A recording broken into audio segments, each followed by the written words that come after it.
name is Brinley Hardison. I go to Jones County High School, and I'll be competing in the Early Childhood Education event, Level 3. We're going to start off by looking at my planning process summary page, where I started by identifying my concerns that the school system has an enormous impact on children. They should come to school and feel a safe environment where they feel free to learn and grow. Setting my goal was to make 5 lesson plans, explain thoroughly with easy to understand rationale, appropriate challenges, and accommodations and modifications that flow with ease throughout the lesson plan. My goal was to push myself to come off as experienced as possible and prepare myself for future education courses and eventually being a teacher. Forming a plan, I looked at who, what, when, where, how, cost, and resources. Who? I planned to collaborate with my advisors, mentor teachers, host teachers, past teachers, as well as my parents. What? I planned on making 5 lesson plans, teaching 1 in class, writing a paper on childhood development, and creating documents to prove my evidence of skills, and then responding to a prompt to answer questions, and then answering questions in a video presentation.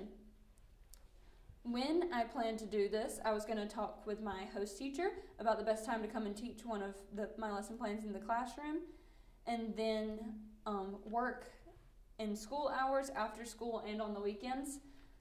Where I planned to do this was at the Jones County Preschool in Miss Stark's inclusion class to teach my lesson plan, and then working on it at school, home, and in my mother's office on the weekends.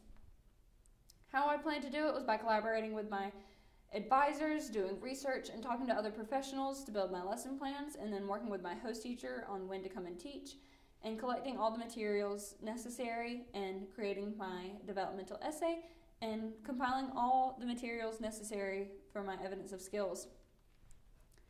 Cost, I planned for it to be fairly inexpensive because I would be getting all my resources from home, the school, the local library, or a dollar store. And then the resources I would need would be several different craft supplies and school supplies, as well as creating my resource box using paint and different paper to decorate it. The act of it, I started by having conversations with my TAP teacher and other experienced professionals. I did extensive research on lesson plans and got to work piecing together my lesson plans, forming rough drafts, revising, and finally getting the supplies together. I chose to teach my agriculture lesson. I made all my other lesson plans, and I started to make my resource box. I then began writing my developmental essay and collecting all the other necessary documents. Following up and looking back on my performance, I had several good points and a few flaws. Teaching my lesson plan, there were a few moments where it was a little rushed, and I could have fixed this by collaborating with my host teacher beforehand and communicating the necessary time that I would need a little bit better. I also struggled with getting confused throughout the process, and I could have solved that by sitting down with my advisors beforehand, smoothing things out, and asking those really in-depth questions to begin with.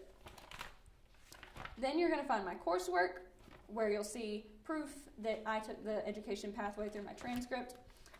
You'll see my page membership, my coursework from Contemporary Issues in Education, as well as sample sheets from this year. In my lesson plans, you'll find community helpers, where the learning objective was for students to be able to name the different helpers in their community and know how to contact emergency services.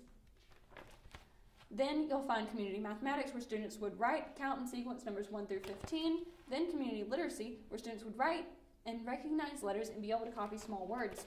Then you'll find mirror careers, where students were to learn about admirable qualities found in community helpers and how to set goals for their own behavior. Then you'll find my final lesson plan and the one I chose to teach in class, agriculture. The learning objectives were for students to know 5 major crops grown in Georgia, where they grow, directional terms, how a plant grows, and the different ways in which they grow. This was to expose students to farm-to-play agriculture, and the instructional strategies and rationale behind this was that teaching students farm-to-play agriculture is good because they learn about food production, where their food comes from, and the importance of farmers. Introducing students to the basics of how plant grows is important because plants keep us alive. They produce 98% of the world oxygen, and they directly or indirectly impact everything that we eat. This also gives students a good foundation for elementary science.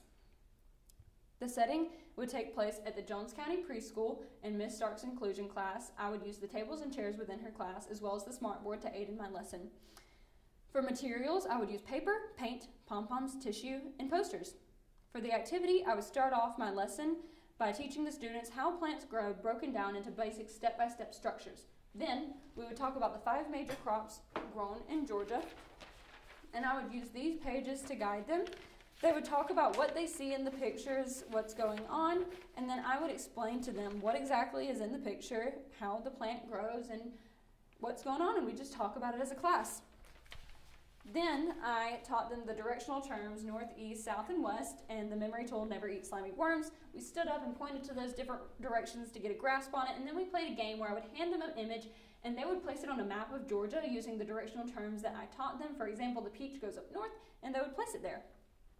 Then, to transition, I played a story on the smartboard, and then we broke up into our groups where the students did an activity where they would recreate an image of the crop that we just talked about. In the modifications, I explained the lessons verbally, used visual displays, and hands-on learning to encompass all learning styles. I also walked around to help when the students were working on their activity, and when they finished early, they received a coloring sheet that read, "Thank you, future farmers." I then donated these to the FFA to show those members appreciation for our students who plan to be in agricultural careers. I also used the activity as an engaging kinesthetic way of learning, and also to improve fine motor skills. I sent out a video link to parents to reinforce the lesson for the day. The assessment was a formative assessment because of the game that we played, and also because I was walking around talking to students, viewing the quality of their work, and seeing how much information they retained.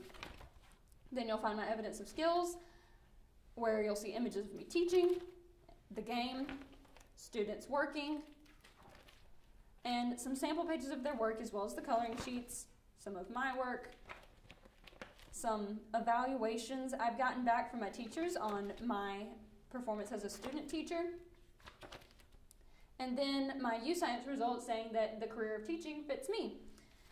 You'll also find my evidence of developmental knowledge, where you'll find a short paper and chart where I explained how a child's development impacts the school. I also responded to a case study where I was required to make a lesson plan in a library following COVID-19 restrictions. For the learning objectives, I wanted my students to know the parts of a book, know how to listen to others, how to follow along with a story that supports the theme of community helpers. For the instructional strategy and rationale, I wanted reading to children improves and aids in the process of cognitive development. Reading stories to children can create an environment where imagination is free to soar and expands their understanding of the world around them. Reading stories to children also supports language and listening skills and preparing them to understand communication in the written form. The setting was at the Jones County Preschool, and I planned on signing up beforehand, so it would just be my students and I in there. And I would use the furniture, such as the foam blocks and the stage that's in the library. For the materials, I had 3 books, and I would need a class set of each. For the activity, I planned a library day following COVID-19 restrictions. I will read 3 different books to the class and have a copy for them to follow along with. I will go over the characteristics of being a good listener, so students know to be quiet, raise their hands, and keep their hands to themselves. They will also know the different parts of a book. When reading stories, I will ask the students to make inferences, and to wrap up the story, I will ask simple questions about the plot. I will follow COVID-19 restrictions by having the students sit around me in a semicircle as I am up on the stage. Being up on the stage allows me to monitor all students, even though they are socially distanced. I will also have them each on a foam block as a reminder to stay in their own space, and this will dissuade them from interrupting another student's space. I will also use contact tracing so that I will know what students are next to each other for an extended period of time for quarantining purposes. For modifications, I will record a video of myself reading the stories prior to the lesson and send these videos out to parents for their children if they could not make it to class, and also for students who need multiple exposure, they can sit down and watch it with their families. I will speak loudly and clearly so my voice is not muffled by the mask.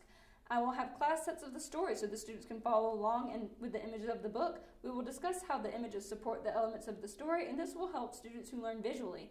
The assessment will be a formative assessment of me asking those simple questions as I go along. You can also see here a little floor plan I made, which shows me up on the stage and my students down here, all socially distanced, so that's kind of what it would look like. One skill I improved upon during my project is my planning skills, which is extremely important as a future student and teacher to be able to keep my head above water stress-free and get my job done in an organized and efficient manner. One challenge I faced while working on my event is pushing myself to give the highest quality of work I have to offer while using good communication skills. I had my teachers read over my lesson plan so that I can improve the quality dramatically. To wrap things up, I faced many different challenges throughout the process, and that's what made it fun. I was able to push myself and grow as a student and future teacher through my participation in the early childhood education event. Thank you.